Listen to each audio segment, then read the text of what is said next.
Hi everyone, कैसे हैं आप सब। आई होप आप सब अच्छे होंगे और स्वागत है आपको मेरे चैनल अपनी पहचान में। सो यहाँ देखिए कि 10 से 57 होने वाले हैं। मैक्स लगभग समझिए कि 11 बजने वाले हैं रात को। तो इस समय मेरी स्टडी अब शुरू होगी। आज लेट नाइट स्टडी होगी क्योंकि थोड़े से काम ज़्यादा हो गए तो, और तबीयत भी ठीक नहीं थी तो सोची कि नहीं पढ़ूँगी, लेकिन फिर सोची कि नहीं, पेपर अब नज़दीक के मने होते जा रहा है कि एक एक दिन तो खिन निकलते जा रही है। तो मैं सोची कि नहीं, चलो पढ़ाई कर लेती हूँ क्योंकि पढ़ना तो है ये है। तो मैं पढ़ने के लिए अपनी 11 बजे से लेट नाइट, मैं समझिए कि 12:30-1 बजे तक कंटिन्यू करूँगी। 2 घंटे का तो किसी तरह करना ही होता है। सो यहाँ पहले मैं ज्योग्राफी के स्लॉट करूँगी। ज्योग्राफी और हिस्ट्री मेरा मेन सब्जेक्ट है, तो मैं ज्योग्राफी की करूँगी अच्छे से। इसको अच्छे से करने के बाद आप लोगों के ने पूछा था कि दीदी आप घटना चक्र वाली ज्योग्राफी की बुक एक बार मेरे को दिखाइएगा, तो देख लीजिए यही वाली बुक है। और यहाँ उसके बाद मैं हिस्ट्री की करूँगी। घटना चक्र का ही बुक है, तो हिस्ट्री और ज्योग्राफी जो मैं सेट बनाती हूँ उसमें जो मेरे गलत हो जाते हैं उससे को मैं इसी से देख के उसको मैंने पूरी डीप एनालिसिस करती हूँ। इसमें आज मैं 2 चैप्टर पढ़ूंगी। हिस्ट्री में आज 2 चैप्टर पढ़ने वाली हूँ। एक मध्यकालीन इतिहास, भारत पर मुस्लिम आक्रमण, काफ़ी इम्पोर्टेंट है और इसमें नोट्स भी बहुत अच्छी बुक है। मुझे बहुत अच्छी, पर्सनली मुझे बहुत अच्छी लगी। और यहाँ इसके पहले आप नोट्स, पहले मैं नोट्स पढ़ के उसके बाद MCQ लगाती हूँ। और इसमें दो पोर्शन आज मैं स्टडी करूँगी हिस्ट्री में।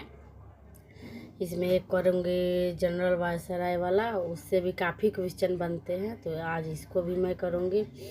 काफ़ी इम्पोर्टेंट ये भी टॉपिक है, तो इससे एक क्वेश्चन तो ज़रूर आता है। और ये मैंने देखा हुआ है INM में इससे भी मैंने थोड़ा थोड़ा कवर हो जाता है मेरा। सो आज मैं समझिए जो नोट्स बनाए उससे नहीं करने वाली हूँ। आज घटना चक्र वाली की ही जो दोनों बुक है उससे अच्छे से मैं स्टडी करूँगी। एक एक क्वेश्चन को देखूँगी और समझूँगी। ये मैं पहले कर चुकी हूँ इसके MCQ। आई दोबारा मैं करूँगी ताकि जो चीज़ें मैं भूल गई हूँ, ताकि क्योंकि होता है ना कि जो चीज़ आप छोड़ दीजिए कुछ दिन पढ़ना, 10 दिन 12 दिन, तो वो चीज़ें भूलने लगता है आदमी। सो भूल जाती हूँ मैं। तो अब मैं ज्योग्राफी पहले मध्यकालीन पढ़ने के बाद तब ज्योग्राफी पढ़ूँगी। एक एक लाइन को जो भी इम्पोर्टेंट चीज़ें होती है इसमें उसको मैं अंडरलाइन कर देती हूँ, ताकि वो चीज़ें मेरे नज़र से होते हुए जब भी बुक खोलती हूँ तो वो चीज़ मेरे सामने से होकर गुजरती है, तो जल्दी से वो चीज़ें कैप्चर हो जाती है। और यहाँ मेरी मैंने समझिए कि फीवर जैसा हो गया है कि जुकाम, मैंने पूरे बॉडी पेन और फिर बुखार उखार हो गया है। तो एक तबीयत भी अंदर से होता है ना कि पढ़ने का मन करता है, लेकिन आपका शरीर आपका साथ नहीं दे पाता। वही वाली स्थिति मेरे साथ हो गई है। फिर भी मैं हिम्मत नहीं हारी और प्रॉपर बैठ के अपना पढ़ाई 2 घंटे की, क्योंकि इस बार तो मैंने कंपटीशन भी काफ़ी है और मुश्किल भी हो जा रहा है। तो मेहनत तो करना ही होगा। सेल्फ स्टडी काफ़ी ज़रूरी होता है, कितना भी कुछ करें लेकिन सेल्फ स्टडी सबसे ज़्यादा इम्पोर्टेंट हो गया है पढ़ना। जो चीज़ें बैच में पढ़ाया गया है, यूट्यूब से आदमी पढ़ रहा है, लेकिन उसको आप आदमी घर पे आप रिवीजन नहीं करिएगा तो फिर आप वो चीज़ें को क्लियर नहीं कर पाता है आदमी। तो यहाँ मेरे सर में भी दर्द है, मैं दवा ली हूँ, फिर भी बैठ के कर रही हूँ कि कहने वाले कह देते हैं कि 2 साल हो गया पेपर का, अभी तक कोई पेपर क्लियर नहीं हुआ। तो कहने वाले तो कहेंगे ही, किसी की प्रॉब्लम से किसी को कोई मतलब नहीं रहता है। कौन क्या स्थिति में तैयारी कर रहा है, किसकी तबीयत कैसी है, कोई नहीं समझता है।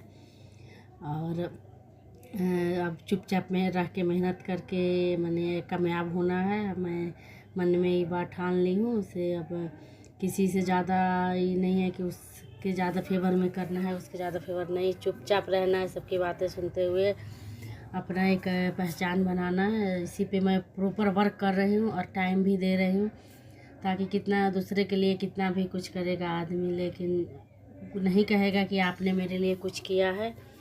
सो मैं अभी बात समझ चुकी हूँ, तो अपने पे वर्क कर रही हूँ। और सेट जो बनाए उसमें गलत हो गए थे मेरे, तो उसको भी मैं देख के उसको भी सही करी हूँ ज्योग्राफी वाले पोर्शन से।